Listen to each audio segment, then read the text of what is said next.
Welcome to my YouTube channel. दोस्तों, अगर आप जीवन में सफल होना चाहते हैं तो ये वीडियो आपके लिए है। आज के बाद इस वीडियो से आपका जीवन बदल जाएगा। तो कहानी स्टार्ट करते हैं। एक बार की बात है, गौतम बुद्ध अपने शिष्य आनंद के साथ एक गांव से दूसरे गांव की ओर प्रस्थान कर रहे थे। गर्मी का दिन था और धूप भी बहुत कड़ाके की थी। रास्ते पर चलते चलते काफी समय हो गया था और आनंद के मन में एक सवाल उठ रहा था कि आखिर वो गांव कब आएगा और कितनी दूर है। इतने में रास्ते में एक खेत में एक अंधेड़ उम्र का व्यक्ति काम कर रहा था। आनंद ने महात्मा बुद्ध से कहा, गांव और कितना दूर है? चलिए इन अधेड़ उम्र के आदमी से पूछ लेते हैं।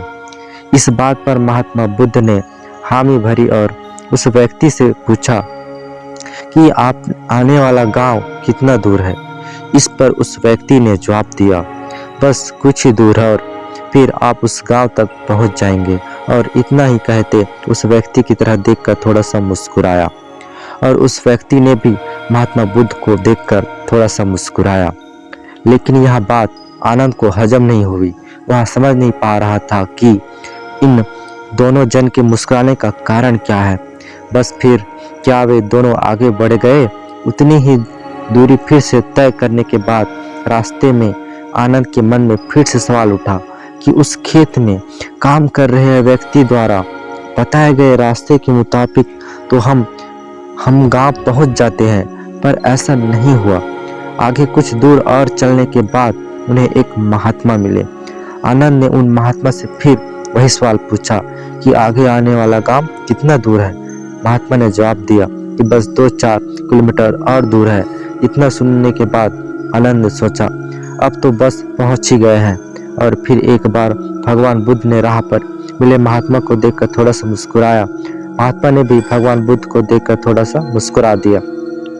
ये देखकर आनंद के मन में फिर से ये सवाल उठा कि आखिर दोनों के आपस में हंसने का कारण क्या है।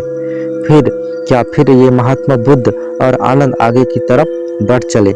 बस फिर वो दोनों आगे बढ़ गए।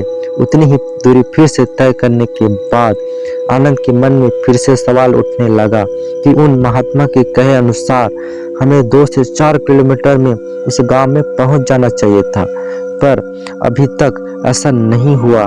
थोड़ी दूर और आगे बढ़ने पर रास्ते में उन्हें एक बूढ़ी अम्मा मिली। बूढ़ी अम्मा से आनंद ने फिर से वही सवाल किया कि आने वाला गांव कितना दूर है। उस पर बूढ़ी माँ ने कहा कि बस कुछ दूर और है, आप बस पहुंचने ही वाले हैं। उसके बाद फिर से एक बार महात्मा बुद्ध ने बूढ़ी अम्मा की ओर देखकर मुस्कुराया और बूढ़ी अम्मा ने महात्मा बुद्ध की ओर देखकर मुस्कुरा दिया। इस बार फिर आनंद के मन में वही सवाल उठा कि आखिर इन दोनों के आपस में हंसने का कारण क्या है। लेकिन अब की बार आनंद ने सब्र का बांध टूटने लगा और कुछ दूर जाकर आनंद ने अपने कंधे पर जो सामान उठाकर रखा था उसे जमीन पर पटक दिया और कहा, हे भगवान बुद्ध, वैसे तो आप कहते हैं कि बेवजह सवाल करना सही नहीं होता, पर फिर भी मेरे मन में जो एक सवाल है वो काफी समय से मुझे अंदर ही अंदर खाया जा रहा है कि हमें जिससे भी रास्ता पूछ रहे हैं वो हमें बस थोड़ी ही दूर कर आगे बढ़ाए जा रहे हैं। और आप कभी भी उन्हें देखकर मुस्कुराते हैं तो कभी भी आप उन्हें देखकर हंसते हैं। इस चीज को कृपया करके मुझे समझाइए। और इतना सुनते ही भगवान बुद्ध ने आनंद से कहा, आनंद, जिस गांव की ओर हम जा रहे हैं इस गांव के रास्ते पर मैं पहले भी जा चुका हूँ और यहाँ से गांव की दूरी मुझे पता है और यहाँ राह चलते व्यक्ति भी मुझे जानते हैं। बस इसीलिए मैं उन्हें देखकर और वे मुझे देखकर मुस्कुराते थे।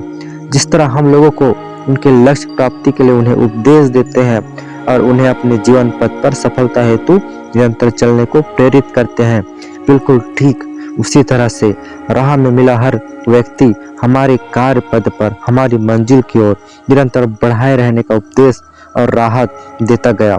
भगवान बुद्ध की इस बात को सुनकर आनंद मुस्कुरा कर उठा और वहां गांव की ओर चलना शुरू कर दिया। तो इस कहानी से हमें यह सीख मिलती है कि जैसे भगवान बुद्ध और आनंद को कई लोग मिले जो उन्हें उनकी मंजिल तक पहुंचाने के लिए प्रेरित करते रहे थे, ठीक उसी तरह से हमारे जीवन में भी आगे जाने के लिए कई तरह से हमें प्रेरणा मिलती है और हमें उन्हें स्वीकार करके आगे बढ़ते रहना चाहिए। दोस्तों, आशा है कि आपने आज की इस वीडियो से बहुत कुछ सीखा होगा, कुछ ना कुछ सीखा होगा। तो दोस्तों, इस वीडियो को लाइक और अपने दोस्तों के साथ शेयर जरूर कीजिएगा ताकि ये वीडियो लोगों तक पहुंच सके। और ऐसे ही वीडियो पाने के लिए इस चैनल को सब्सक्राइब कर दीजिए और घंटे के बटन को जरूर दबा दीजिए। और एक वीडियो के साथ मिलते हैं, तब तक के लिए अपना ध्यान रखिए। धन्यवाद।